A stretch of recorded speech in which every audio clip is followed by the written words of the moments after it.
హల్లెలూయా. దేవుని యొక్క మహా ఉన్నతమైనటువంటి కృపను బట్టి ప్రకటన గ్రంథానికి సంబంధించినటువంటి ఆదిమ ఘట్టం లేదంటే మొదటి ఘట్టాన్ని మనం పూర్తి చేసుకుని కృప దేవుడికి అందించాడు మనందరికి కూడా. ప్రకటన గ్రంథంలో విభాగాలు ఉన్నాయి, ప్రకటన గ్రంథంలో డివిజన్స్ అనేటువంటివి ఉన్నాయి. ఆ విభాగాల్లో మొట్టమొదటి భాగమే 7 సంఘాలకి సంబంధించిన 7 ఉత్తరాలు. కాబట్టి ప్రకటన గ్రంథంలో ఉన్నటువంటి ఒక మొదటి భాగాన్ని ఏం చేసాం, మనం పూర్తి చేసేసుకున్నాం. చాలా అద్భుతమైనటువంటి రీతిలో దాన్ని స్మరించుకునేటువంటి కృప దేవుడు అందించాడు. దేవుని రాకడ ఆలస్యమైతే ఖచ్చితంగా 2026 సంవత్సరంలో ప్రతి వచనాన్ని కూడా చాలా క్షుణ్ణంగా పరిశీలించడానికి ప్రయత్నం అయితే చేద్దాం. ఈరోజు ప్రకటన గ్రంథంలో 2వ డివిజను లేదంటే 2వ డిపార్ట్మెంట్, 2వ భాగము ఏంటి అంటే 7 ముద్రలు. చెప్పాలి మీరు అందరూ ఒకసారి. 7 ముద్రలు, 7 సంఘాలకి సంబంధించిన 7 ఉత్తరాలు అయిపోయినాయి. 7 ఉత్తరాలు అయిపోయిన తర్వాత మనకు కనబడేటువంటి సన్నివేశం, సందర్భాలు, ప్రారంభం అంతా 7 ముద్రలతో ప్రారంభించబడతా ఉన్నాయి. కాబట్టి అద్భుతమైనటువంటి విశ్లేషణ 7 ముద్రల మీద కూడా మనం చేయడానికి ప్రయత్నం అయితే చేస్తాను. అయితే వాక్యంలోకి వెళ్ళే ముందు చిన్న సూచన, అంటే సంఘానికి కాదు కానీ చూసేటువంటి ఆన్లైన్ ప్రేక్షకులందరికీ కూడా చిన్న డిస్క్లైమర్ ఇస్తున్నాను. ఏమనంటే, నేను మాట్లాడబోయేటువంటి విషయాలు లేదంటే సన్నివేశాలు, సందర్భాలు, మాటలన్నీ కూడా వాక్యంలో నుండి మాత్రమే మాట్లాడుతున్నాను. అలాగే నేను మాట్లాడేటువంటి అనేక విషయాలు నా వ్యక్తిగత విషయాలే తప్ప ఏ మతాన్ని కానీ, ఏ మతాన్ని యొక్క సిద్ధాంతాలను కానీ, వారి యొక్క విశ్వాసాలను కానీ ఎక్కడ కూడా నేను కించపరచడానికి నేను మాట్లాడట్లేదు అనేటువంటి విషయాన్ని మీరు గమనించాల్సిందిగా నేను కోరుకుంటున్నాను. నేను మాట్లాడే మాటలు వాక్యానుసారంగాను నా వ్యక్తిగత అభిప్రాయాలు మాత్రమే కానీ మతాన్ని కానీ మతానికి సంబంధించిన విశ్వాసాలను కానీ ఎక్కడ కూడా కించపరిచేటువంటి విధంగా మాట్లాడాలి అనే ఉద్దేశం నాకు లేదు అనేటువంటి విషయాన్ని మీ అందరూ కూడా తెలియపరుస్తున్నాను. ఈ 7 ముద్రల్లోకి వెళ్ళే ముందు కంటే కూడా ఒక అద్భుతమైనటువంటి విషయాన్ని మీతో అందరితో నేను పంచుకోవడానికి నేను ఇష్టపడుతున్నాను. ప్రస్తుతం అంటే ప్రస్తుత ప్రపంచ జనాభాలో ఉన్నటువంటి లెక్కలు కానీ మనం చూసినట్టయితే ప్రస్తుతం 800 కోట్ల మంది సుమారు జనాభా కనబడతా ఉన్నారు. 800 కోట్లలో కొన్ని వేల మతాలు కనబడతా ఉన్నాయి. ఆ వేల మతాల్లో ప్రధానమైనటువంటి మతాలు ఒక 4-5 కనబడుతున్నాయి. మొదటిగా క్రిస్టియానిటీ, రెండవది ఇస్లాం, మూడవది హిందూయిజం, 4వది జుడాయిజం అంటే యూదా మతం అన్నమాట. ఇలాగ చిన్న చిన్న మతాల తర్వాత కనబడిపోతూ ఉన్నాయి. అయితే 2020 సంవత్సరానికి కొన్ని నివేదికలు బయటకు రావడానికి కొంతమంది ఇష్టపడ్డారు. 2020 సంవత్సరంలో తీసినటువంటి జనాభా లెక్కల ప్రకారంగా ఈ 800 కోట్ల మందిలో ఎంతమంది ఏ మతానికి సంబంధించిన వారు ఉన్నారు అనేటువంటి విశ్లేషణ చేస్తే 100లో 29% మంది క్రిస్టియన్స్ కనబడుతున్నారు. అంటే 100%లో సుమారుగా 29% మంది క్రైస్తవులు ఉన్నట్టుగా కనబడుతున్నారు. 26% మంది ముస్లిం జనాభా కనబడుతున్నారు. 15% మంది హైందవ సమాజం లేదంటే హైందవ భక్తులందరూ కూడా ఉన్నట్టుగా 2020 నివేదిక ప్రకారంగా వచ్చినటువంటి వివరణ ఇది. అంటే 100లో 30% మంది సుమారుగా క్రిస్టియన్స్ ఉంటే ఆ 100లో 26% మంది 25% మంది సుమారుగా ముస్లిమ్స్ ఉంటే అందులో 15% మంది హైందవులు ఉన్నారు. తర్వాత స్థానంలో చాలామంది ఉన్నారు. బుద్ధిస్టులు ఉన్నారు, జైనిజంకి సంబంధించిన వాళ్ళు ఉన్నారు, జుడాయిజానికి సంబంధించిన వాళ్ళు, చాలా చిన్న చిన్న రకాలైనటువంటి మతాలు కనబడుతున్నాయి. కానీ రీసెంట్గా మళ్ళీ ఒక సర్వే విడుదల చేయడం అనేది జరిగింది. మళ్ళీ సర్వే తీస్తే కొంతమంది నిపుణులు ఇచ్చినటువంటి నివేదిక చూసిన తర్వాత నేను చాలా ఆశ్చర్యపడిపోయాను.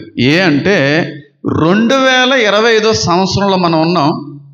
2050 సంవత్సరానికి 2050 సంవత్సరానికి 26% ఉన్నటువంటి ముస్లిం జనాభా 74% వెళ్ళిపోతుంది అనే నివేదిక ఇచ్చారు. 2050వ సంవత్సరానికి. అంటే ఇంకెన్ని సంవత్సరాలు ఉంది? 25 సంవత్సరాలు గట్టిగా. అందులో 25 కూడా అనడానికి వీల్లేదు, 24.5 సంవత్సరాలు సుమారుగా. ఈ 24.5 సంవత్సరాల్లో 26% ఉన్నటువంటి ముస్లిం జనాభా 2050 నాటికి 74% చేరతాది అనే అవకాశాలు చాలా ఎక్కువ మొత్తంలో ఉన్నాయి అనేటువంటి విషయాన్ని వెల్లడిపరిచారు. అయితే 30% ఉన్నటువంటి క్రిస్టియన్ జనాభా ఎక్కడ ఉండొచ్చు అనంటే 35% పెరుగుతుంది. అంటే 25 సంవత్సరాల్లో క్రైస్తవ్యం ఒక 5% పెరగచ్చు. క్రైస్తవ్యంతో సమానంగా ఇంకేం మతం ఉండబోతుంది 2050వ సంవత్సరానికంటే? హిందూ మతం ఉండబోతుంది. 14% ఉన్నటువంటి హిందూ మతం 2020కి 2050కి 34% హైందవ జనాభా కనబడుతుందని, 100%లో సుమారుగా 35% క్రైస్తవులు ఉంటారని, ఇంచుమించుగా 74% మంది ఈజీగా 73 నుంచి 74% మంది ముస్లింలు ఉండొచ్చు అనేటువంటి నివేదికను వెల్లడిపరిచారు. మీరు కానీ నేను పుట్టేటువంటి దానికంటే కూడా ముందు నుంచి వస్తే 18వ శతాబ్దం అంటే 1800 సంవత్సరంలో ముస్లిం జనాభా 13% ఉండేది. 13% ఉండేది. 1900 సంవత్సరానికి వచ్చేటప్పటికి 1% తగ్గిపోయింది, 12%కి వచ్చేసింది. 2000వ సంవత్సరానికి వచ్చేసేటప్పటికి ఇంచుమించుగా 20% వచ్చేసింది. అంటే ఈ 25%లో సుమారుగా 10% పెరిగిపోయింది. ఇస్లాం అనేటువంటి మతం ప్రపంచంలో అతి వేగంగా విస్తరించబడుతున్నటువంటి, అతి వేగంగా వ్యాప్తి చెందుతున్నటువంటి మతం ఏదైనా ఈ రోజు ఉంటే ముస్లిం మతమే, ఇస్లాం అనేటువంటి మతం. 100లో 70% మంది ప్రపంచ జనాభాలో ముస్లిమ్సే ఉంటే పరిస్థితి ఏ విధంగా ఉండబోతుంది అనేటువంటి విషయాన్ని మీ ఆలోచనలకి నేను వదిలిపెట్టేస్తున్నాను. మరి ప్రాముఖ్యంగా ఇశ్రాయేలీలు గాజాని లేపేశారు. పాలస్తీనా మీద యుద్ధాన్ని ప్రకటించి అక్కడ ఉన్న వాళ్ళందరినీ కూడా పరుగులు పెట్టించారు. ఆ నిర్విరామంగా ఇంకా అసలు చిన్న ఇంటర్వెల్ అనేటువంటిది కూడా లేకుండా ఫైరింగ్ మీద ఫైరింగ్ అనేటువంటి చేస్తున్నటువంటి క్రమంలో అక్కడ ఉండిపోయినటువంటి వ్యక్తులు చాలామంది ముస్లిం సంతతికి సంబంధించిన వాళ్ళు చచ్చిపోయారు. అయితే చాలామంది క్రైస్తవులే యూదుల్ని తిట్టడం మొదలుపెట్టారు. ఈ 2 సంవత్సరాల్లో, ఈ 2 సంవత్సరాల నుంచి క్రైస్తవులే యూదుల్ని ప్రేమించేటువంటి వాళ్ళే యూదులకు వ్యతిరేకులు అయిపోయారు. వాస్తవానికి వ్యతిరేకులు అవ్వాల్సింది ఎవరో? ముస్లిమ్స్. ఎందుకంటే గాజాల్లోని పాలస్తీనాలో ముస్లిమ్స్ ఎక్కువ మంది చనిపోయారు కనుక వాళ్ళు వ్యతిరేకులు అయ్యారు అనుకోండి యూదులకి, దానికి ఒక అర్థం ఉంది. కానీ చాలామంది ప్రపంచ జనాభాలో ఉన్నటువంటి క్రైస్తవులే ఈ యూదులకు వ్యతిరేకం అయిపోయారు. ఇక్కడ మనం చాలా ఆలోచించవలసినటువంటి విషయం, ఈ 2 సంవత్సరాల్లోనే క్రైస్తవులుగా ఉన్న వాళ్ళే ఈ 2 సంవత్సరాల్లో ఇస్లాంని స్వీకరించారంట, ముస్లిం మతాన్ని స్వీకరించారంట. ఎందుకంటే ఈ యూదులు ముస్లిం మీద చేస్తున్నటువంటి ఆక్రమ దాడులు అనేటువంటి కారణాన్ని బట్టి చాలామంది చిన్నపిల్లలు, చాలామంది కుటుంబాలు చెదిరిపోతున్నాయి, చనిపోతున్నాయి అనే కారణాన్ని బట్టి సానుభూతితో క్రైస్తవులే ముస్లిం మతాన్ని స్వీకరించినట్టుగా కూడా ఈ 2 సంవత్సరాల నివేదిక మనకు తెలియజేస్తూ ఉంది.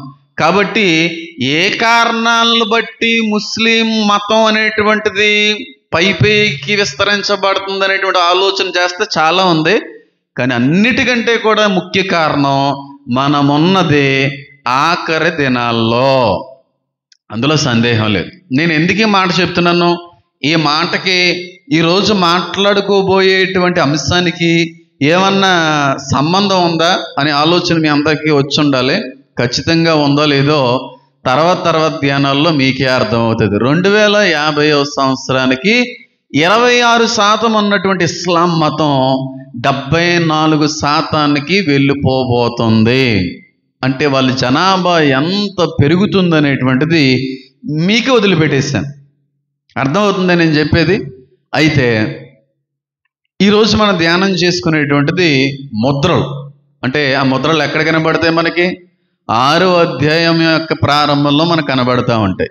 ఈ ముద్రలని యొక్క వివరణ ఇచ్చేదానికంటే కూడా అసలు ముద్ర అంటే ఏంటి, అసలు ముద్రలు అనేటువంటి పేరు దానికి ఎందుకు వచ్చింది, ఇలాంటి చిన్న చిన్న విషయాలు మీతో నేను పంచుకొని ముందుకు వెళ్ళిపోయే ప్రయత్నం అయితే చేస్తాను.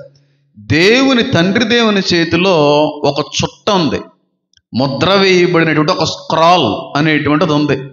ముద్రలు అని అంటే ఎప్పుడన్నా మీరు గవర్నమెంట్ వాళ్ళు కొన్ని స్థలాలను జప్తు చేసుకుంటూ ఉంటారు, కొన్ని ఇళ్ళల్ని జప్తు చేసుకుంటూ ఉంటారు. This site belongs to government, లేదంటే this building belongs to government అనేటువంటి బోర్డుని లేదంటే స్టిక్కర్ని పెట్టి తాళం వేసి ఆ తాళం మీద సీల్ వేస్తారు. ఎర్రగా ఉంటుంది ఆ మైను వేసిన తర్వాత కాల్చి ఆ లిక్విడ్ దాని మీద పోసి గవర్నమెంట్ సీల్ వేస్తారు. ఆ ముద్రని ఎవరు విప్పాలంటే మళ్ళీ గవర్నమెంట్ ముద్ర వేసిన ఆ ముద్రని మళ్ళీ గవర్నమెంట్ ఉద్యోగస్తుడే తీయాలి. ఇంకెవరికి అధికారం ఉండదు. ఏదో మనం వెళ్ళి సరదాగా నేను తీసేస్తానన్నాం అనుకోండి, కటకటాల వెనకాల మనల్ని పాడేస్తారు. కాబట్టి గవర్నమెంట్ వాడు కానీ ఒక ముద్ర వేసాడు అనుకో, మళ్ళీ ఆ గవర్నమెంట్ ముద్రని తీయగలిగే అధికారం గవర్నమెంట్ ఉద్యోగస్తుడికి మాత్రమే ఉంటుంది. ప్రైవేట్ ఉద్యోగస్తులకు కానీ సాధారణ మనుషులైనటువంటి మనకు కానీ తీయడానికి అధికారం ఉండదు. కనీసం ఆ ప్రెమిసిస్లోకి వెళ్ళినా సరే చట్టపరమైనటువంటి చర్యలు తీసుకుంటారు. గవర్నమెంట్ ముద్ర వేసినటువంటి ఆ గేట్ దగ్గరికి వెళ్ళి నిలబడితేనే న్యూస్ వెళ్ళిపోద్ది ఎంఆర్ఓ ఆఫీస్కి. ఆ లోపలికి వెళ్ళి ఏమన్నా పని చేస్తున్నాం అనుకోండి, వెంటనే వచ్చేస్తారు వాళ్ళు. ఎవరు తీయాలి అంటే ముద్ర వేసినోడే తీయాలి, ఇంకెవరికి అధికారం లేదు. పరలోకంలో ముద్రించబడినటువంటి చుట్ట ఒకటి ఉంది, స్క్రాల్ అనేటువంటిది ఒకటి ఉంది. ఆ ముద్రించబడినటువంటి ఆ స్క్రాల్ని ఎవరు పడితే వాళ్ళు తీయలేరు. ముద్రించిన దేవుడు మాత్రమే తీయగలడు.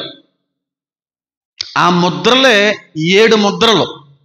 ఏంటి ఆ ముద్రలు అంటే, ఆ ముద్రలు తీయడంతోనే అదంతా ఏంటంటే భూమి మీదకి వచ్చేటువంటి ఉగ్రత అనేటువంటి పుస్తకం. అది పుస్తకం అంత్యదినాల్లో నెరవేరేటువంటి ప్రణాళిక.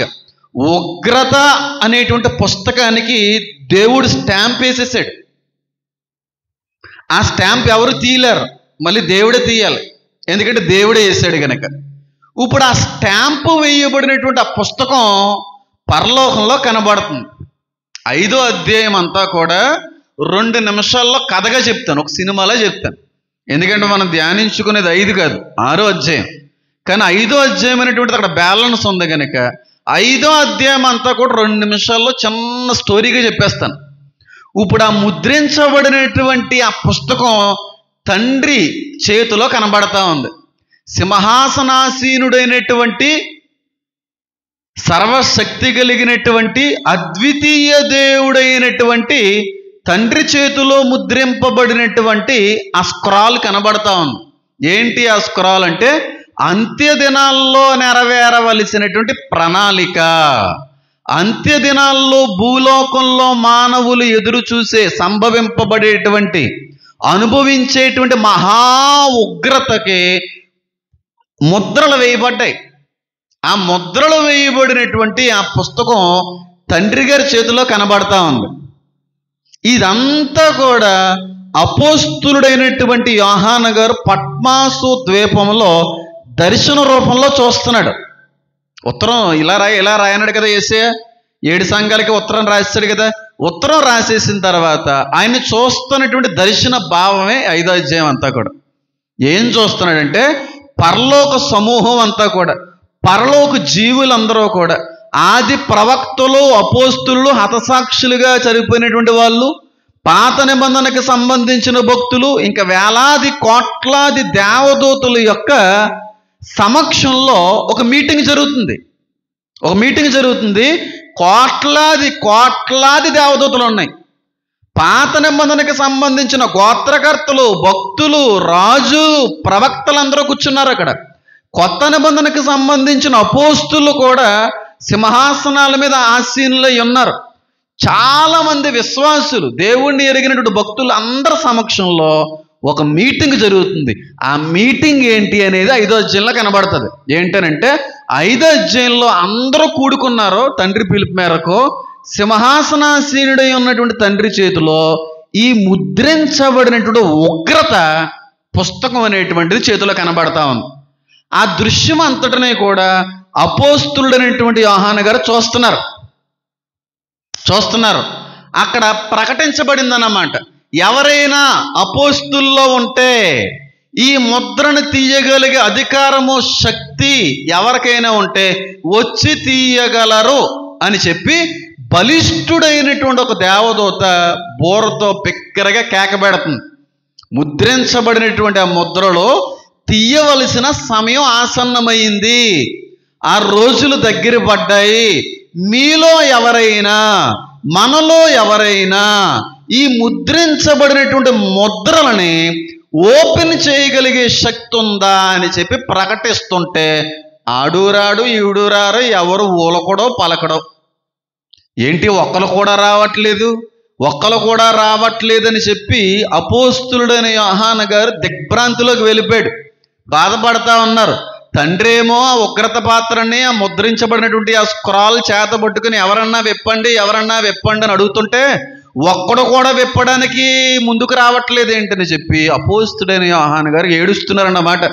ఇలా కాదని చెప్పి దేవదూత ఏం చేసిందంటే, ప్రవక్తల్లారా మీలో ఎవరైనా వచ్చి విప్పగలరా అంటే ప్రవక్తలందరూ తరదించుకున్నారు. అపోస్తుల్లారా మీలో ఎవరైనా ఒకరైనా వచ్చి తండ్రి చేతిలో ఉన్నటువంటి ఆ పాత్రలను, ముద్రలను విప్పగలరా? అపోస్తులు కూడా తలదించేసుకున్నారు. రాజులు ఎవరైనా ఉంటే వచ్చి విప్పగలరా? రాజులందరూ తలదించుకున్నారు. పరిశుద్ధులు ఎవరైనా ఉంటే వచ్చి విప్పగలరా? దేవదూతలు ఎవరైనా ఉంటే వచ్చి విప్పగలరా అంటే ఎంతమందిని పిలుస్తుంటే అంతమంది కూడా ఇలా తలదించుకుంటున్నారే తప్ప ఒక్కడు కూడా వచ్చి విప్పడానికి ధైర్యం చేయలేకపోతున్నాడు. అప్పుడు ఏడ్చేస్తున్నాడు అన్నమాట. ఎవరు? యోహాను గారు. ఒక్కరో లేరా? ఒక్కరు కూడా ముద్రలను విప్పడానికి యోగ్యత లేని వారే ఉన్నారా? ఒక్కడు కూడా అధికారం లేదా అని చెప్పి ఏడుస్తుంటాడు యోహాను. అప్పుడు ఆయనకి వినబడినటువంటి స్వరం ఏంటంటే, నేనున్నాను నానా అనేటువంటి గొర్రె పిల్ల ప్రత్యక్షం అవుతుంది.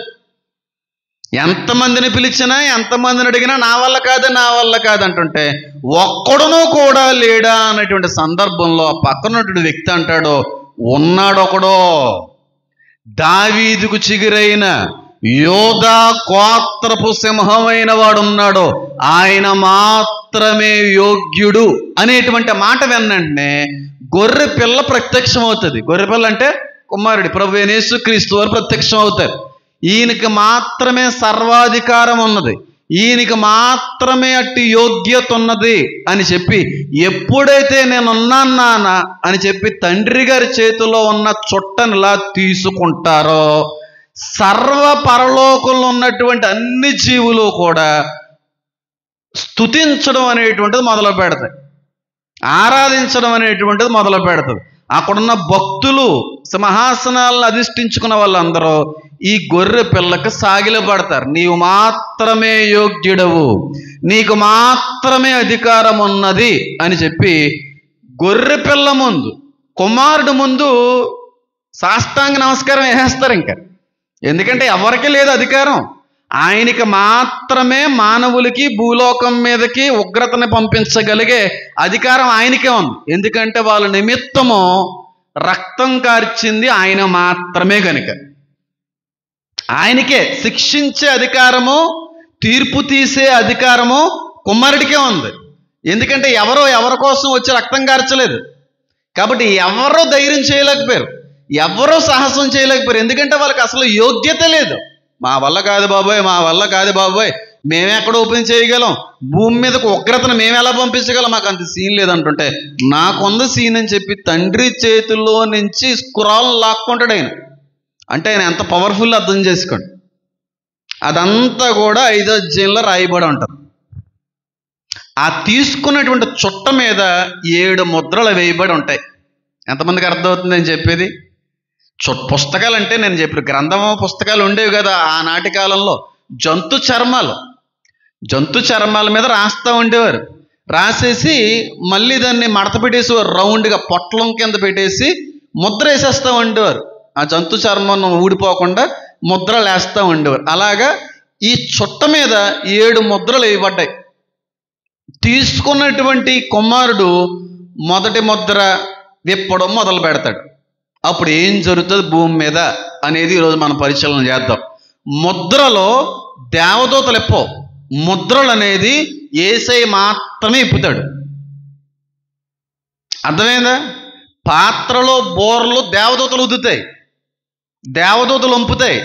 కానీ ముద్రలో దేవదూతలు ఓపెన్ చేయు, కుమారుడే ఓపెన్ చేస్తాడు. ఈయన తాళం ఇప్పుతాడు, మిగతా జరగవలసినవి ఆటోమేటిక్గా జరిగిపోతూ ఉంటాయి. మొదటి ముద్ర విప్పకుండా భూమి మీద శ్రమకాలం అనేటువంటిది మొదలు కాదు. అంత్యక్రీస్తు అనేటువంటి వాడు రాడు. కాబట్టి ఆ చుట్ట మీద ఉన్నటువంటి 7 ముద్రలు వేయబడి ఉన్నాయి. మొదటి ముద్రని విప్పుతున్నాడు కుమారుడు. అప్పుడు ఏం జరుగుతుంది భూమి మీద అనేది 6వ అధ్యాయంలో నుంచి మనకు కనబడతా ఉంది. అందరికీ అర్థమైందా? అర్థం అవ్వలేదు? అర్థం అవడానికి ఏమి లేదు, ఇంకంతకంటే ఇంకేం చెప్పలేను కూడా నేను. కాబట్టి ఎవరికి యోగ్యత లేకపోయింది. చూడండి ఒకసారి చిన్నగా టచ్ చేస్తాను, వదిలేస్తాను. 5వ అధ్యాయం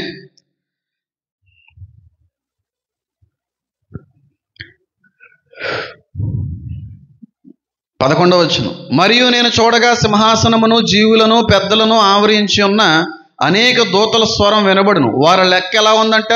కోట్ల కొలిదిగా ఉండెను. వారు వధింపబడిన గొర్రెపిల్ల శక్తియు ఐశ్వర్యమును జ్ఞానమును బలమును ఘనతయు మహిమయు స్తోత్రమును పొందనర్హుని గొప్ప స్వరముతో చెప్పుచుండ్రి. అంతటా పరలోకమందును భూలోకమందును భూమి క్రిందన సముద్రంలో ఉన్న ప్రతి స్పష్టము అనగా వాటిలోనున్న సర్వమును సింహాసనాసీనుడై ఉన్నవానికిని గొర్రెపిల్లకిని తండ్రికిని కుమారునికిని వేరువేరుగా మాట్లాడుతున్నారు. స్తోత్రమును ఘనతయు మహిమ ప్రభావములు యుగయుములు కలుగును గాకని చెప్పుడు వింటిని. ఆ 4 జీవులు ఆమేన్ అని చెప్పగా ఆ పెద్దలో సాగిలిపడి నమస్కారము చేసిరి. అంటే ఇది జరుగును గాక అని ఎప్పుడైతే వాళ్ళు ఆమేన్ అన్నారో వెంటనే అక్కడ సింహాసనాల మీద కూర్చున్నటువంటి పెద్దలందరూ గొర్రెపిల్లకి ఏం చేశారు? సాగిలపడ్డారు. ఆ చుట్టను తీసుకున్నటువంటి కుమారుడు మొదటని ముద్రను విప్పుతున్నాడు. ఏం జరుగుతుంది అనేది ఇప్పుడు మనం విశ్లేషణ చేద్దాం. 6వ అధ్యాయము, మీరు 5వ అధ్యాయం చదువుకుంటే నేను చెప్పిందంతా ఒక సినిమాలా ఉంటుంది. 5వ అధ్యాయం అంత అద్భుతంగా ఉంటుంది. ఇంక మళ్ళీ ఏ సినిమా ఎంట్రన్స్లో కూడా ఏ హీరోకి ఉండుండదేమో, అంత అద్భుతమైన ఎంట్రన్స్ అది. కేవలం దీని మీదే మాట్లాడాలి అని అనుకుంటే ఎంతో అందంగా వస్తుంది ప్రసంగం. కానీ మాట్లాడవలసినటువంటి అంశం కాదు కనుక నేను మాట్లాడట్లేదు. అంత అద్భుతంగా ఇంట్రడ్యూస్ చేయొచ్చు నేను, అంత శ్రేష్టమైన రీతిలో ఆవిష్కరించవచ్చు క్రీస్తు యేసు యొక్క ఎంట్రన్స్ పరలోకంలో. ఇంక ఏ సినిమాకి ఏ హీరోకి ఉండదు ఎంట్రన్స్, అంత అద్భుతమైన ఎంట్రన్స్. ఎవరో లేరా అంటే నేనున్నాను నాన్న అని చెప్పి చెయ్యి ఎత్తే ఎలా ఉంటుంది చెప్పండి. ఎత్తడంతో పాటుగా చెయ్యి వెళ్ళి తండ్రి చేతిలో ఉన్న స్క్రాల్ని తీసుకుంటే ఆ ఎంట్రన్స్ ఎలా ఉంటుందో అర్థం చేసుకోండి, ఊహించుకోండి ఒకసారి. పరలోక పరిస్థితి అంతా క్షణంలో ఎలాగైపోయి ఉంటుందో. కేరింతలో ఆనందం, డ్యాన్సులు ఇంకా మామూలుగా ఉండదు ఆ టైంలో. అంత అద్భుతమైన ఎంట్రన్స్ అది. ఎప్పుడన్నా దీని మీదే మనం మాట్లాడుకోవడానికి ప్రయత్నం చేద్దాం. తీసుకున్నటువంటి ముద్రలు వేయబడినటువంటి ఆ చుట్టని కుమారుడు తీసుకున్నాడు. చూడండి నేను చదువుతున్నాను. ఆ గొర్రెపిల్ల, వధింపబడి ఉన్నటువంటి ఆ గొర్రెపిల్ల ఆ 7 ముద్రలలో మొదటి దానిని విప్పినప్పుడు నేను చూడగా ఆ 4 జీవుల్లో ఒకటి రమ్ము అని ఉరుము వంటి స్వరముతో చెప్పుట వింటిని. ప్రభువైన యేసుక్రీస్తు వారు ఎప్పుడైతే ముద్రించబడినటువంటి ఆ చుట్టను తీసుకుని మొట్టమొదటి ముద్రను విప్పారో అక్కడ ఉన్నటువంటి 4 జీవుల్లో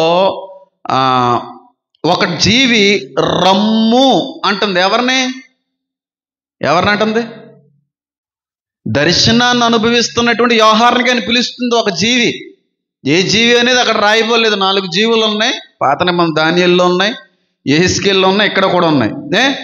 ఆ జీవి రమ్ము అని ఉరుము వంటి స్వరముతో చెప్పుట వింటిని. అంటే అంత బిగ్గరగా దాన్ని కూడా డిఫైన్ చేయొచ్చు, ఎప్పుడైనా మాట్లాడుకోవచ్చు. వింటేనే మరియు నేను చూడగా, ఈ అపోస్తులుడనేటువంటి యోహాను చూస్తున్నటువంటి సమయంలో నేను చూస్తుండగానే ఇదిగో ఒక తెల్లని గుర్రము కనబడెను, దాని మీద ఒకడు విల్లు పట్టుకుని కూర్చుండి ఉండెను, అతనికి ఒక కిరీటము ఇయ్యబడెను, అతడు జయించుటకు బయలు వెళ్ళెను. మొట్టమొదటి ముద్ర విప్పిన వెంటనే తెల్లటి గుర్రం మీద ఉన్నటువంటి ఒక వ్యక్తి జయించుటకు వెళ్ళెను అనే మాట రాయబడుతుంది. ముద్ర విప్పుతుంది ఎవరు చెప్పాలి? యేసుక్రీస్తు ప్రభువారు. తెల్లటి గుర్రం మీద వస్తుంది ఎవరు? యేసుక్రీస్తు ప్రభువారు కాదు. కానీ 180% మంది వాక్య అవగాహన లేక, ప్రకటన గ్రంథం మీద సరైనటువంటి జ్ఞానం లేని కారణాలు బట్టి ఈ మొదటి ముద్ర విప్పబడిన మరుక్షణమే తెల్లటి గుర్రం మీద వచ్చే వ్యక్తి యేసయ్య అని అంటా ఉంటారు. యేసయ్య కాదు, తెల్లటి గుర్రం మీద వచ్చేసినంత మాత్రం యేసయ్య అయిపోతాడేటి? యేసయ్య అయినా మొదట ముద్ర విప్పిన వెంటనే వచ్చేవాడు యేసయ్య అంటారు. యేసయ్య కాదు, యేసయ్యలాగా కనబడే అబద్ధ యేసయ్య, అంటే యాంటీ క్రైస్ట్, క్రీస్తు విరోధి యొక్క ఎంట్రన్స్ ఎప్పుడు ఉంటుందంటే యేసయ్య ఎప్పుడైతే మొదట ముద్రను విప్పుతాడో అప్పుడే ఎంటర్ అవుతాడు. అప్పటి వరకు ఎంటర్ అవడం. మొదట ముద్ర యాంటీ క్రైస్ట్ యొక్క ఎంట్రన్స్ అని చూపిస్తూ ఉంది. ఎంతమందికి అర్థమవుతుంది నేను చెప్పేది? ఎంట్రన్స్, ఆడ ఎంట్రన్స్ అయిందంటే శ్రమలు మొదలైనవి అని అర్థమవుతుంది నేను చెప్పేది. కాబట్టి అక్కడ యేసే ముద్రలు తిప్పుతుంటే ఇక్కడ మళ్ళీ తెల్లగుర్రం మీద ఇంకొకడు ఎందుకు వస్తాడు? రాడు. వాడు వేరు, యేసయ్య వేరు, ఇద్దరికే సంబంధం అనేది లేదు. ఫస్ట్ ముద్ర ఎప్పుడైతే విప్పబడిందో మనం అర్థం చేసుకోవాల్సిన విషయం, యాంటీ క్రైస్తు భూమి మీద ఉన్నటువంటి సకల మానవులకి ప్రత్యక్షమయ్యేటువంటి, కనుపరచబడేటువంటి దినం అన్నమాట. అంటే యాంటీ క్రైస్తు యొక్క ఎంట్రన్స్ దినం అన్నమాట మొదటి ముద్ర. ఆ తెల్లని గుర్రం మీదని పైగడి ఏం పట్టుకున్నాడు? అక్కడ విల్లు పట్టుకున్నాడు. అంటే విల్లు అంటే ఏంటి? బాణం. అంటే ఆ కాలంలో గన్నలు లేవు కదా. ఆ కాలంలో గన్నలు ఉన్నాయనుకోండి, గన్ననే రాద్దును అక్కడైనా. ఆ కాలంలో యుద్ధాలు చేయడానికి బల్లుము, కత్తులు, ఇలాంటి విల్లులు పట్టుకెళ్ళేవారు కనుక ఆ విల్లు అనేటువంటిది అక్కడ ప్రస్తావించబడింది. కానీ వాస్తవానికి ఈ కాలంలో యుద్ధాలు విల్లులతో చేయరు. దేంతో చేస్తారు? గన్నలతోనూ, లేకపోతే యుద్ధ ట్యాంకర్లతోనూ, డ్రోన్స్తోనూ చేస్తారు. ఆనాటి కాలానికి సంబంధించింది కనుక విల్లుతో పోల్చబడింది. మరి అప్పుడు విల్లులు మాత్రమే ఉండేయండి యుద్ధాల్లో? కత్తిలు లేవా? గుదియలు లేవా? బల్లాలు లేవా? సోలాలు లేవా? ఏమీ లేవా? మరి ఏమీ ప్రస్తావించకుండా విల్లు అనే మాట ఎందుకు ఉపయోగించబడిందంటే, గదలున్నా, లేదంటే ఏమంటారు సోలాలున్నా, బల్లాలున్నా యుద్ధంలో విల్లును కూడా పట్టుకెళ్ళేవారు. ఎందుకు? విల్లు ఎందుకు ఉపయోగపడుతుందో చెప్పండి. శత్రువుని దగ్గర నుంచి అటాక్ చేయక్కర్లేదు, అది దూరం నుంచి కూడా అటాక్ చేసేయగలిగేటువంటి శక్తి విల్లుకు ఉంది. అంటే అక్కడ ఉన్నాడు అనుకో, ఆ మనిషిని చంపాలంటే కత్తి పట్టుకుని అక్కడికి వెళ్ళాలి. అదే బాణం అంటే ఎక్కడి నుంచి కూడా కొట్టచ్చు. అవతల ఉన్నటువంటి వ్యక్తి యుద్ధం చేస్తున్నాడు అనుకోండి, ఆ వ్యక్తికి తెలియకుండానే వెనకాల నుంచి ఎంత దూరం నుంచైనా చంపగలిగే సామర్థ్యం విల్లుకే ఉంది, కత్తికి లేదు. అక్కడ ఆ వ్యక్తి యుద్ధం చేస్తున్నాడు అవతల వ్యక్తితో, ఇక్కడి నుంచి కత్తిలు వేసిరా తెలుగు చూపోద్దేటి సినిమాల్లో చూపించినట్టుగా. ఏం చేస్తా చచ్చిపోతాడు? వెనకాల నుంచి బాణం వేస్తా చనిపోతాడు. ఇక్కడ బాణం పట్టుకున్నాడు. ఇక్కడ యాంటీ క్రైస్ట్ అంటే పెద్ద వెన్నుపోటుదారుడు. అర్థమైందా? ఇప్పుడు జంతువులు వేటాడేవారు ఒకప్పుడు. దేంతో అంటే బాణాలతో. డైరెక్ట్గా ఇప్పుడు గన్నతో ఇలా కాల్చేస్తుంటే జంతువు చచ్చిపోతుంది.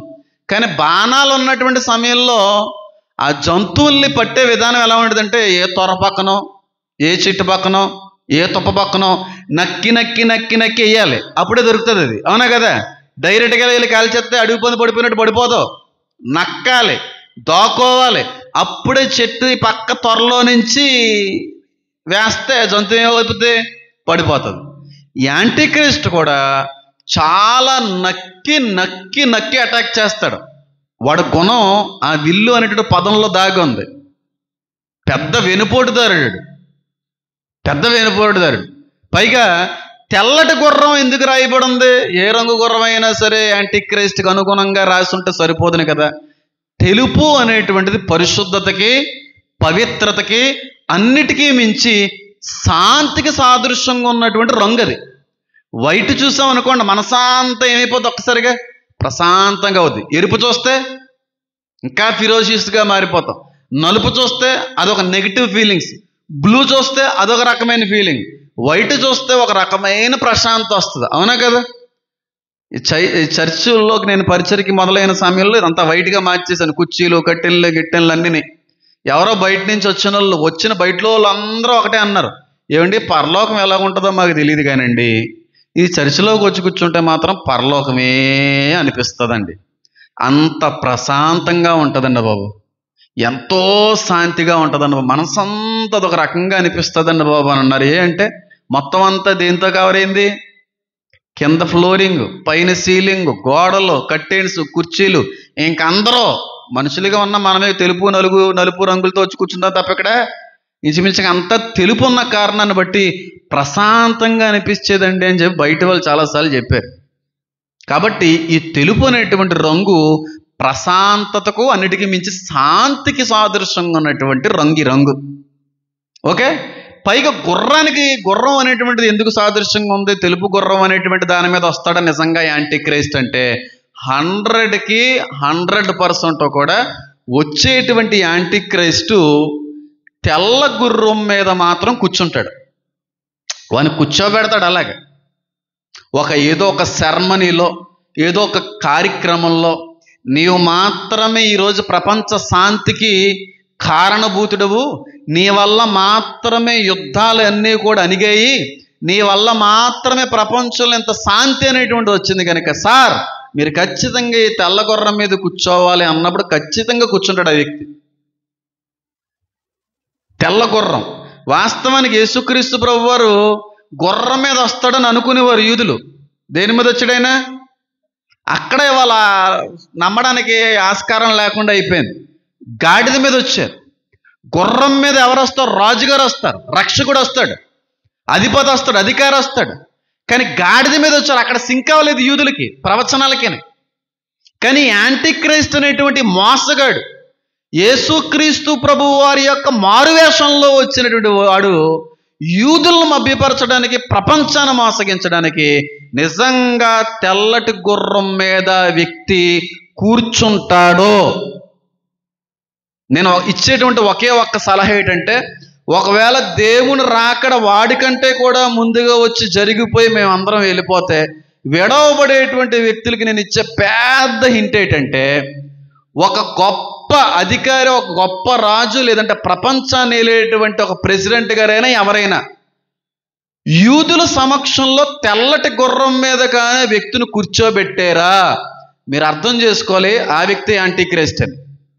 యూదుల సమక్షంలో యూదులే స్వయంగా ఏ వ్యక్తినైనా సరే తెల్లటి గుర్రం మీద కూర్చోబెట్టి ఆ వ్యక్తిని ఘనపరిస్తే వాడే యాంటిక్రైస్ట్. 100% యాంటిక్రైస్ట్ అనేటువంటి వాడు తెల్లటి గుర్రం మీద వస్తాడు అని నేను అన్న, కానీ తెల్లటి గుర్రం మీద కూర్చోబెట్టబడతాడు. ప్రకటన గ్రంథంలో మంత్రాలు, లేదంటే యంత్రాలు, లేదంటే రహస్యాలు, మర్మాలు ఉన్నాయి, లేవని అనట్లేదు. చాలా వరకు మనకు అర్థమయ్యేటువంటివే. మనసు పెట్టి ఆలోచన చేస్తే దైవ సంబంధమైన తలాంతులు మనకు ఉన్న ఎడల వాటిని ఉపయోగించగలిగితే చాలా వరకు అర్థమైపోద్ది ప్రకటన గ్రంథం. చాలా వరకుని. గుర్రం దానికి సాదృశ్యం. దేనికి? మొట్టమొదటగా శాంతికి సాదృశ్యం గుర్రం. విల్లు వెన్నుపోటుదారుడికి సాదృశ్యం. దాని మీద కూర్చున్నటువంటి వ్యక్తికి కూడా ఏముందో తెలుసా? కిరీటమైనటువంటిది ఉంది. కిరీటం ఎవరికి ఉంటుంది? సేనాధిపతికి ఉంటుందా? సైన్యాధికారికి ఉంటుందా? పక్కనున్న పిఏ గారికి ఉంటుందా? ఎవరికి ఉంటుంది కిరీటం? రాజుగారికి మాత్రమే ఉంటుంది. యుద్ధం గెలిచినటువంటి రాజుగారికి మాత్రమే కిరీటం అనేటువంటిది పెడతారు.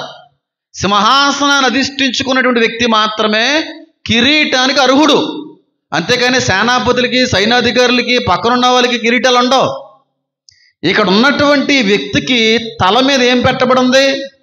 అతనికి ఒక కిరీటం ఇయ్యబడెను అని చెప్పి పక్కన మళ్ళీ చిన్న లైన్ పక్కన పెట్టాడు. ఎందుకంటే ఈ యాంటీ క్రైస్ట్ అనేటువంటి వ్యక్తి 100% అనుకున్నటువంటి దాన్ని సాధిస్తాడు, విజయాన్ని పొందుకుంటాడు.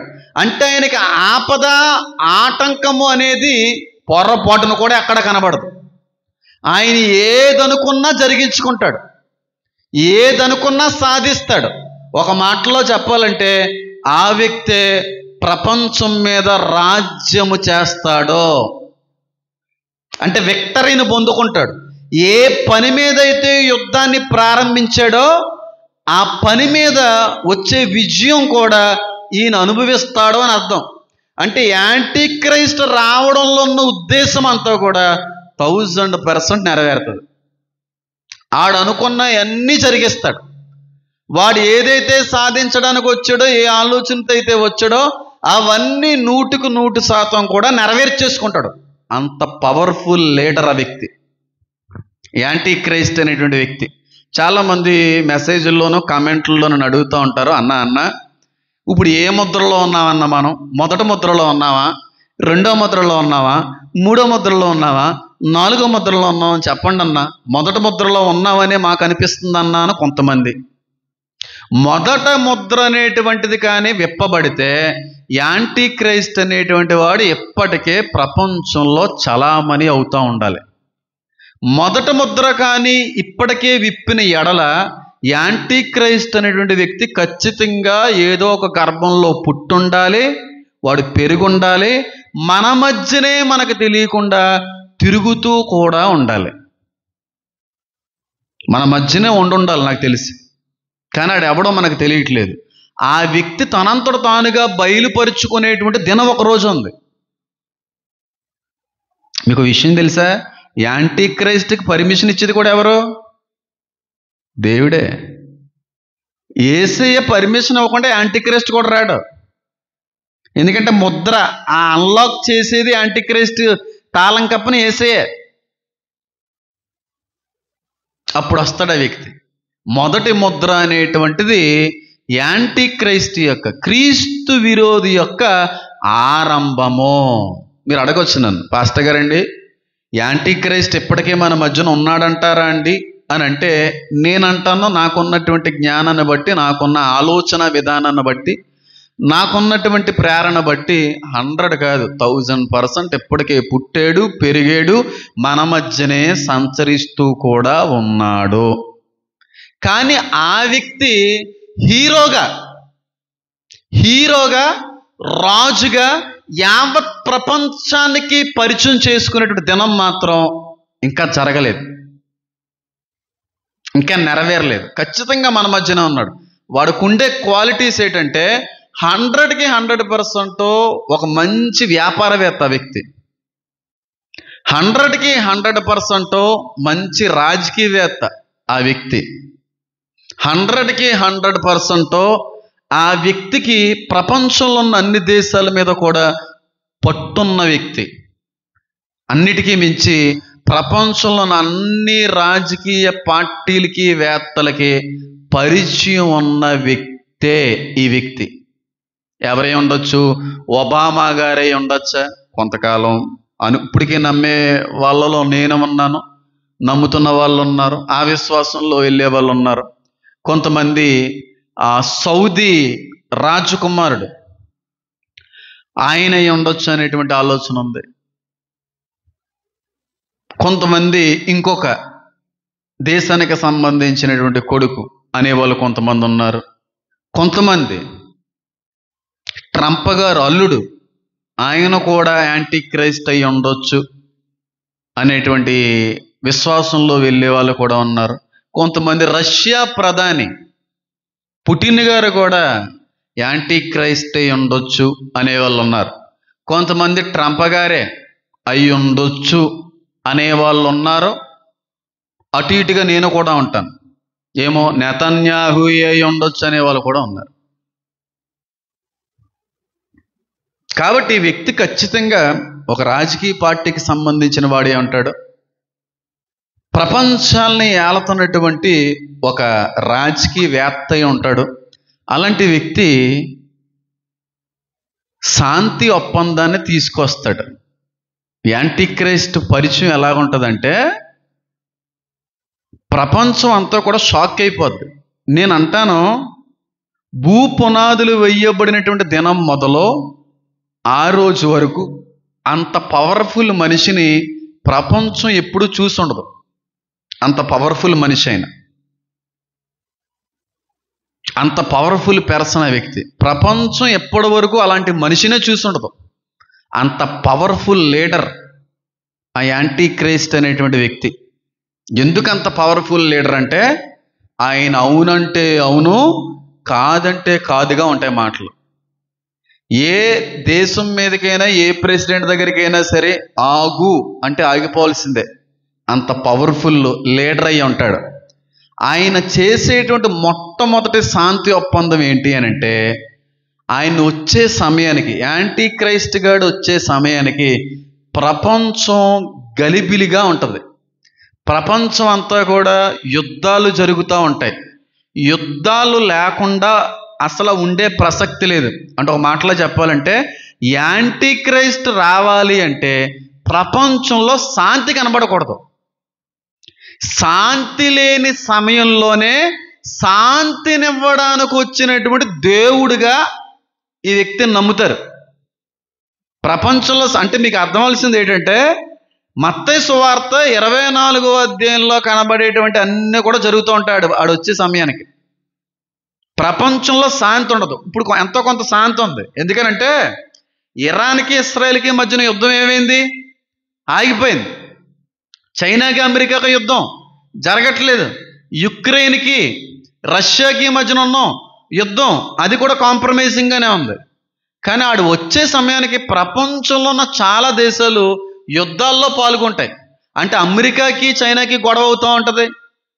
భారతదేశానికి పాకిస్తాన్కి అసలు పడకుండా ఉంటా ఉంటుంది. రష్యా యుక్రెయిన్ యుద్ధం జరుగుతూ ఉంటుంది. ఇస్రాయేల్ ఇరాన్ యుద్ధం జరుగుతూ ఉంటుంది. ప్రపంచంలో చాలా చోట్ల యుద్ధాలు, యుద్ధ వార్తలు వినబడుతున్నటువంటి సమయంలో వాడు అడిగేస్తాడు. వాడు అడిగేసి యుద్ధాలన్నీ కూడా, ప్రపంచంలో జరుగుతున్న యుద్ధాలన్నీ కూడా ఒక్క మాటతో ఆపేస్తాడు ఆ వ్యక్తి. అంత పవర్ఫుల్ లీడర్ ఆ వ్యక్తి. అప్పుడు ప్రపంచం అంతా కూడా ఈ వ్యక్తిని ఏం చేస్తుంది? దేవుడు చేస్తుంది. ఇన్ని దశాబ్దాల నుండి, ఇన్ని సంవత్సరాల నుంచి జరుగుతున్నటువంటి గొడవల్ని, యుద్ధాలని ఒక్క మాటతో ఆపేసావయ్యా అని చెప్పి ఆ వ్యక్తిని అంగరంగ వైభవాలకి ఎక్కిస్తుంది ఈ యాంటీక్రైస్ట్ గాని. అలాంటి శాంతి ఒప్పందాన్ని తీసుకొస్తాడు ఈ వ్యక్తి. దానియేలు గ్రంథంలోగానే చూస్తే ఇంకా స్పష్టంగా ఉంటుంది. 9వ అధ్యాయంలో కావచ్చు, 11వ అధ్యాయంలో కావచ్చు, మత్తయి సువార్త 24వ అధ్యాయంలో కావచ్చు, ఈ మాటలన్నీ మనం చూసుకుంటే శాంతి ఒప్పందం కనబడు. చూడండి ఒకసారి, దానియేలు తీయండి ఒకసారి. దానియేలు గ్రంథం. చాలామంది దానియేలు 9వ అధ్యాయంలో ఉన్నటువంటిది కొన్ని విషయాల్ని ఆల్రెడీ జరిగిపోయినాయి అంటారు. జరగలేదు, జరగవలసినవి అన్నీ కూడా. చూడండి 24వ వచనం నుంచి కూడా మనం చూస్తే, తిరుగుబాటును మాన్పుటకును, పాపము నివారణ చేయుటకును, దోషము నిమిత్తం ప్రాయశ్చిత్తము చేయుటకును, యుగాంతం వరకు ఉండునట్టి నీతిని బయలుపరచుటకును, దర్శనమును ప్రవచనము ముద్రించుటకును, అతి పరిశుద్ధ స్థలమును అభిషేకించుటకును, నీ జనమునకును పరిశుద్ధ పట్టణమునకును 70 వారములు విధింపబడిను. యెరూషలేము మరలా కట్టవచ్చిన ఆజ్ఞ బయలుదేరిన సమయం మొదలుకొని అభిషక్తులకు అధిపతి వచ్చే వరకు 7 వారములు పట్టునని స్పష్టముగా గ్రహించుము. 62 వారములు తొందరగల సమయములందు పట్టణపు రాజవీధులను, కందకములు మరలా కట్టబడును. ఈ 62 వారములు జరిగిన పిమ్మట ఏమీ లేకుండా అభిషక్తులు నిర్మూలన చేయబడును. వచ్చినట్టు రాజు ఒక ప్రజల పవిత్ర పట్టణమును, పరిశుద్ధాలయమును నశింపజేయుదురు. వాని అంతం హఠాత్తుగా వచ్చును, మరియు యుద్ధ కాలాంతము వరకు నాశనము జరిగిన నిర్ణయింపబడిను. అతడు 1 వారము వరకు అనేకులకు నిబంధన స్థిరపరచును. అర్ధవారమునకు బలిని నైవేద్యమును నిలిపివేయును. హేయమైనది నిలిచే వరకు నాశనము చేయవాడు వచ్చును. నాశనము చేయవనక రావాలని నిర్ణయించిన నాశనం ముగించే వరకు ఎలాగో జరుగును. ఎన్ని వారాలకి నిబంధన సెట్ చేస్తారంట చెప్పాలి. 1 వారం అంటే 7 సంవత్సరాలకి డీల్ సెట్ చేస్తాడు ఈ వ్యక్తి. Compromising deal. ఆల్రెడీ నేను చెప్పాను, 1290 అనేటువంటి వీడియోలో చెప్పాను, 1335 అనేటువంటి సందేశంలో చెప్పాను. ఈ 2 సందేశాలకు సంబంధించి నేను చాలాసార్లు చెప్పేశాను కాబట్టి మళ్ళీ దాంట్లోకి వెళ్ళాలని అనుకోవట్లేదు. 7 సంవత్సరాలు శాంతి ఒప్పందాన్ని తీసుకుని వస్తాడు. తర్వాత 11వ అధ్యాయంలోకి వెళ్తే మళ్ళీ 11వ వచనం, 12వ అధ్యాయంలోకి వెళ్తే 11వ వచనంలో అనుదిన బలు నిలుపు చేయబడిన కాలం మొదలుకొని నాశనము కలుగు చేయ హేమైనది నిలబెట్టే వరకు 1290 దినములగును. దీని గురించి కూడా చెప్పాను. శ్రమకాలం అనేటువంటిది 7 సంవత్సరాలు కాదురా, 1335 రోజులు మాత్రమే మహాశ్రమలో. 1290 రోజులు యుద్ధాలు, భూకంపాలు, కరువులు అన్నీ జరుగుతూ ఉంటాయి. 1335 రోజుల్లో మహాశ్రమలు జరుగుతాయి. 7 సంవత్సరాలు శాంతి ఒప్పందాన్ని కుదిర్చినటువంటి 3.5 సంవత్సరాలకి శ్రమకాలం అనేటువంటిది మొదలవుతుంది. 7 సంవత్సరాలు శాంతి ఒప్పందంలో 3.5 సంవత్సరాలు అయిన తర్వాత అసలు సిసలైనటువంటి 1290 రోజులు మొదలవుతాయి. దాని తర్వాత మహాశ్రమలు మొదలవుతాయని చెప్పాను. చాలామంది వాడు విధించినటువంటి 7 సంవత్సరాల్లోనే శ్రమకాలం అంటారు. అది పచ్చి అబద్ధము.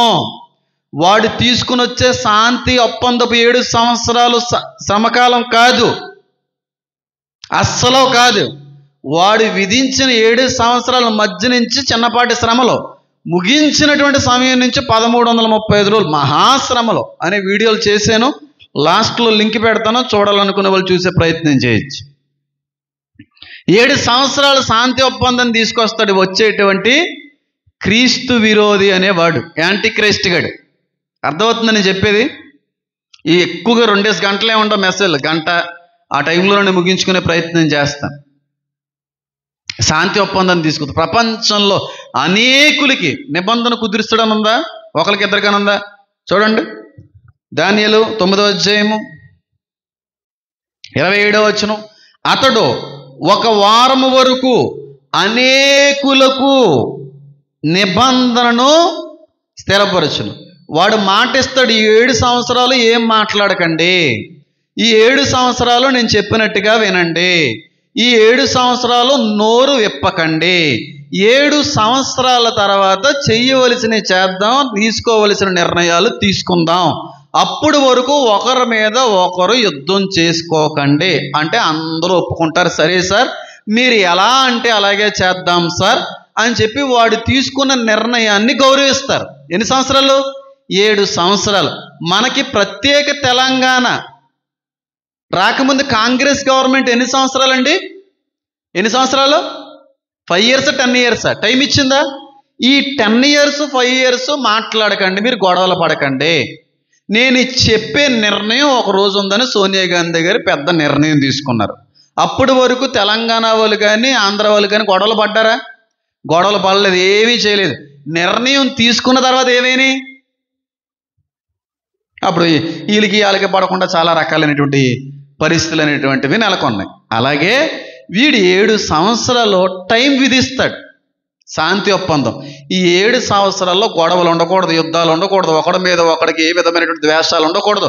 నేను చెప్పినట్టు చేస్తే ఎవ్వరూ అన్యాయం చేయబడరు, అందరికీ సమన్యాయం జరిగిస్తాను.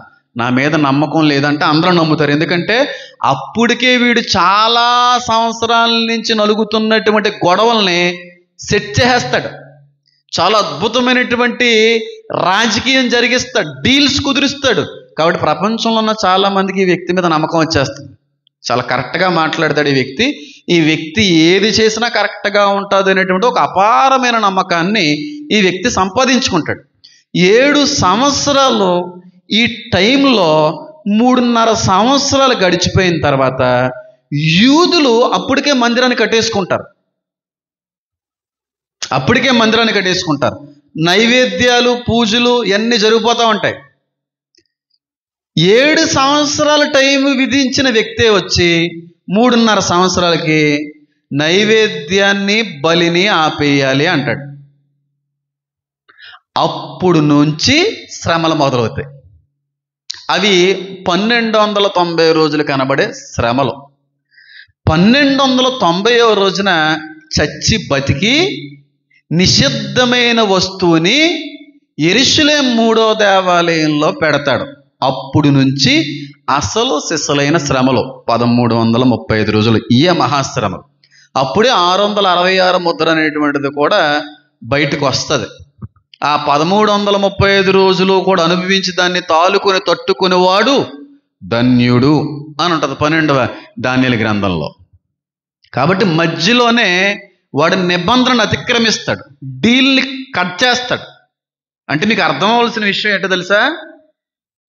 వీడు వచ్చే సమయానికి అని అన్న కానీ యెరూషలేము 3వ దేవాలయం కట్టబడ్డానికి ముఖ్యమైన ప్రాముఖ్యమైన పాత్ర ఈ వ్యక్తే పోషిస్తాడు.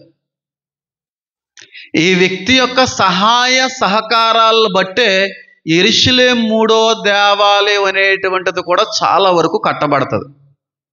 ఈ వ్యక్తే పర్మిషన్ ఇస్తాడు కనుకే ఈ వ్యక్తి వద్దంటే యూదులు బలి ఇవ్వడం ఆపేస్తారు. అంటే యూదులు అంత గౌరవిస్తారన్నమాట ఆ వ్యక్తికి. అంటే యాంటీ క్రైస్ట్ ఉన్నటువంటి కాలంలోనే ఈ 3వ యెరూషలేము దేవాలయం అనేటువంటిది కూడా కట్టబడతాది. మీకు విషయం తెలుసా? నేను రీసెంట్గా 2 రోజుల క్రితం ఒక ఎమర్జెన్సీ వీడియో చేశాను. ఎర్రని పెయ్యి గురించినటువంటి వీడియో. ఒక కార్యక్రమానికి వెళ్ళి టైడ్గా ఉన్నా సరే వెంటనే చేయవలసి వచ్చింది. ఆ అప్డేట్ నేను చూడట్లేదు. ఈ అప్డేట్లు కానీ నోటిఫికేషన్లు అసలు పట్టించుకోవడం మానేశాను. అసలు సీరియస్గా లేదు. ఇజ్రాయెల్ గొడవ చూశాను, దేవుడు ప్రేరేపించలేదు. అదేం 3వ ప్రపంచ యుద్ధం ఏం కాదు, నువ్వేం టెన్షన్ ఏం పడక్కర్లేదు, నువ్వేం స్పందించక్కర్లేదు అని ప్రేరేపణిస్తే మాట్లాడలేదు. కానీ దాని మీద చాలామంది మేధావులు, చాలామంది పాస్టర్లు పెద్ద పెద్ద వీడియోలు చేశారు. నేను ఒక్కడనే స్పందించలేదు. చాలామంది అడిగారు, అందరూ స్పందించారు, మీరు స్పందించలేరు ఏంటన్నా అని చెప్పి. స్పందించకూడదు. ఎందుకంటే మీరు అందరూ అనుకుంటున్నట్టుగా 3వ ప్రపంచ యుద్ధం అది కాదు. నాకు తెలుసు అది నిజానికి అయిపోద్ది అన్నారు. ఏమైంది ఇప్పుడు? అది కామైపోయిందా? సద్దుమణిగిపోయిందా? మరి దాని మీద 3వ ప్రపంచ యుద్ధం అని మాట్లాడిన వాళ్ళు అందరూ నోరేస్తారు మళ్ళీ. ఇప్పుడు నేను మాట్లాడలేదు, స్పందించలేదు అంటే దాని వెనకాల ఎంత అర్థం ఉందో జనాలు అర్థం చేసుకో. దీని మీద నేను స్పందించాను, ఎర్రని పెయ్యి మీద. నీకు విషయం తెలుసా? 5 ఎర్ర పెయ్యి తీసుకొచ్చారు, 5 3 వేస్ట్ అయిపోయినాయి. అందులో ఒకటి దాన్ని 2 రోజుల క్రితం ప్రాక్టికల్ సెషన్లో ప్రాక్టీస్ చేశారు బలివ్వడం. ఒకటి అయిపోయింది, ఒకటి క్వాలిఫై అయింది. క్వాలిఫై అయినటువంటి ఆ ఎర్రని పెయ్యిని చాలా దగ్గరలో బలిచ్చేయబోతున్నారు.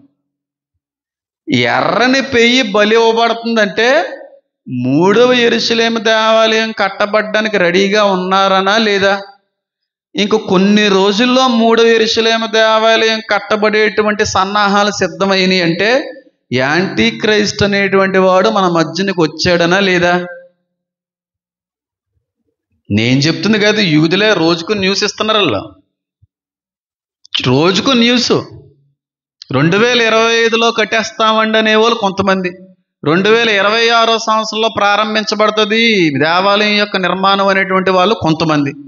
ఏదైనా సరే చాలా దగ్గరలోనే దేవాలయం అనేటువంటిది కట్టబడుతుంది. దేవాలయం అనేటువంటిది కట్టబడేటువంటి ఆ టైము, ఆ సమయం దగ్గర పడిందంటే ఆల్రెడీ దీన్ని వెనకాల నుండి నడిపిస్తున్న వ్యక్తి కూడా మన మధ్యన ఉన్నాడంటారా లేరంటారా? మళ్ళీ చెప్తున్నాను, మనం చాలా దగ్గరలో ఉన్నాం దేవుని రాకడికి. ఏ సమయంలో అయినా సంఘం ఎత్తబడుతుంది. ఇది నిజం. చాలా దగ్గరలో ఉన్నాం.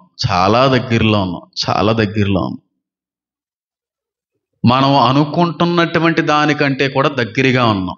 ఓ మాటలో చెప్పాలంటే నాదే ఆఖరి తరం ఈ భూమి మీద.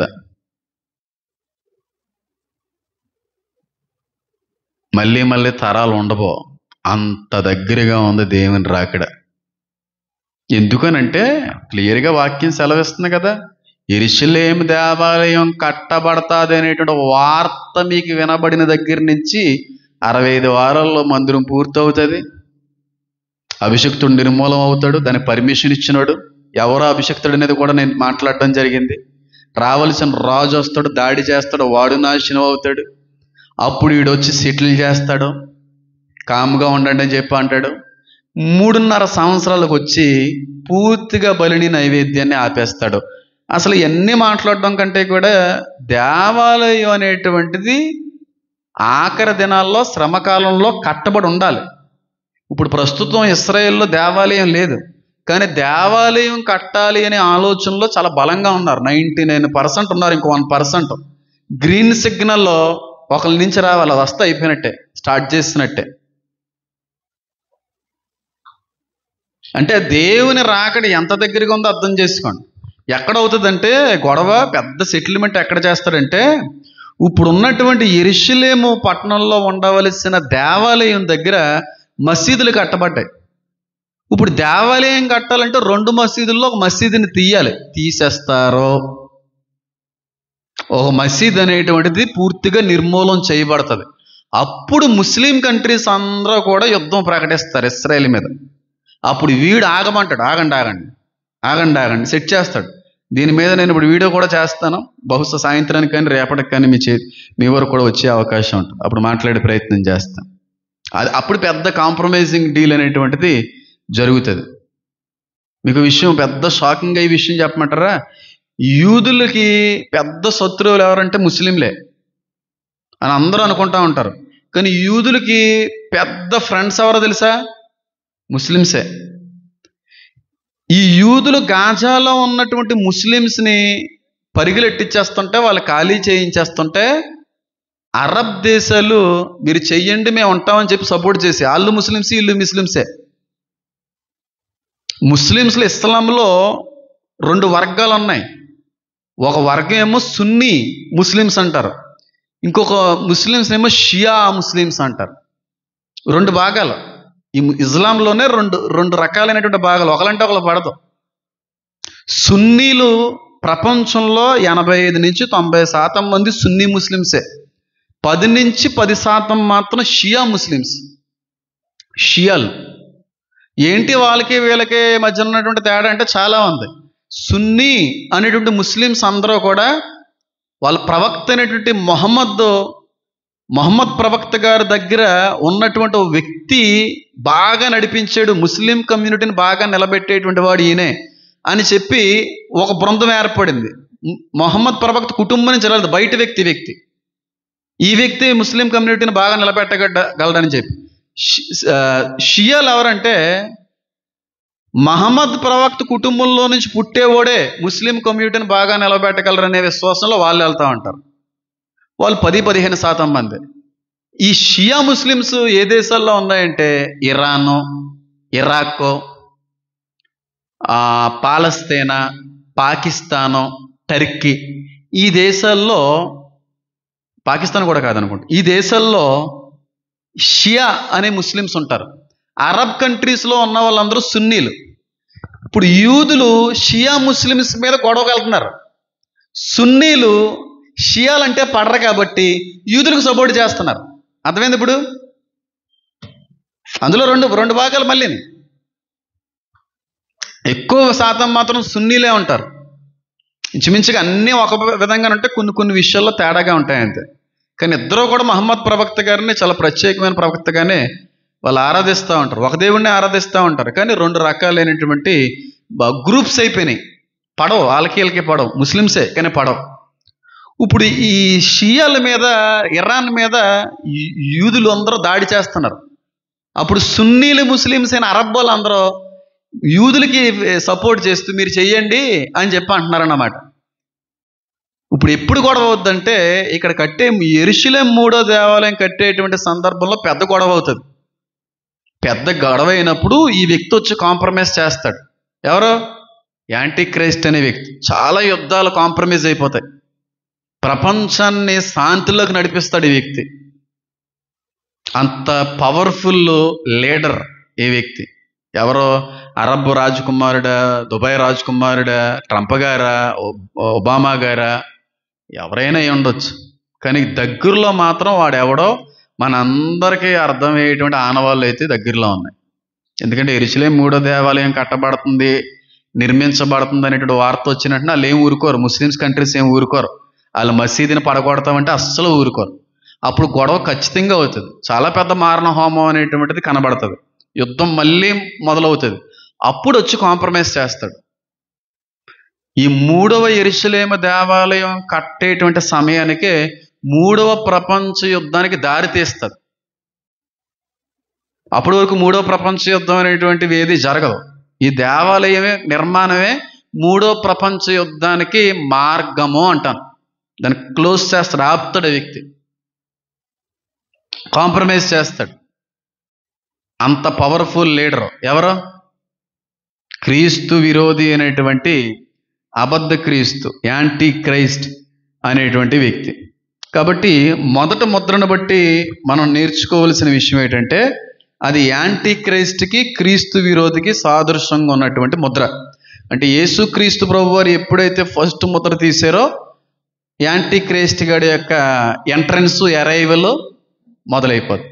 ఖచ్చితంగా వాడు మన మధ్యనే ఉన్నాడని, వాడు పుట్టాడని, పెరిగాడని, చాలా పేరుగాంచినటువంటి లీడర్గా మన మధ్యనే తిరుగుతున్నాడని బలమైన విశ్వాసం నాకు 100%.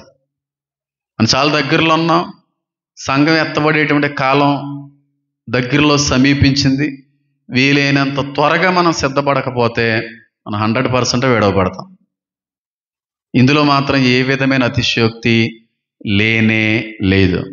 ఎవరు అంటే మొదటి ముద్ర యాంటీ క్రైస్ట్ యొక్క పరిచయం. దీని మీద చాలాసార్లు మాట్లాడేసాను కనుక మొదటి ముద్ర మీద నేను మాట్లాడాలనుకోవట్లేదు పెద్దగా. 2వ ముద్ర నుంచి నేను మాట్లాడతాను. దాని మీద తక్కువ మాట్లాడాను. ఆ ముద్ర వల్ల వచ్చేటువంటి ప్రమాదం ఏంటి, విపత్తులు ఏంటి, దాని నుంచి మనం ఏమి నేర్చుకోవచ్చు అనేటువంటి అనేక విషయాలు 2వ, 3వ, 4వ ముద్రల్లో మనం తెలుసుకునేటువంటి ప్రయత్నం అయితే చేద్దాం. ఇంకెవరికైనా డౌట్లు ఏమైనా ఉన్నాయా? నాకు తెలిసి ఎవరికి ఉండవు. ఎందుకంటే పూర్తిగా ఆ ముద్రను బట్టి మనకు అర్థం అవ్వాల్సింది యాంటీ క్రైస్ట్ యొక్క ఎంట్రన్స్. వాడు ఎవడో ఏంటి అనేది ముందు రోజుల్లో మీకే అర్థమైపోదు. ఒక వ్యక్తి పేరుని ప్రస్తావించి 100% అన్నా సరే జనం నువ్వు చెప్పింది జరగలేదు, అది జరగలేదు, ఇది జరిగినట్టుగా మళ్ళీ వస్తాయి. అన్నీ మనకెందుకు, మీరే ఇంకొక సంవత్సరంలోగా బయటకు వచ్చేస్తాయి. అన్నీ ఎవరు ఎలాంటి అనేటువంటిది పూర్తిగా మనకు అర్థమైపోయేటువంటి అవకాశాలు దగ్గరలో ఉన్నాయి. కాబట్టి 2వ ముద్రని తర్వాత దినాన్ని మళ్ళీ మాట్లాడుకోవడం ప్రయత్నం అయితే చేద్దాం. కళ్ళు మూసుకోండి, ప్రార్థన చేసుకుందాం.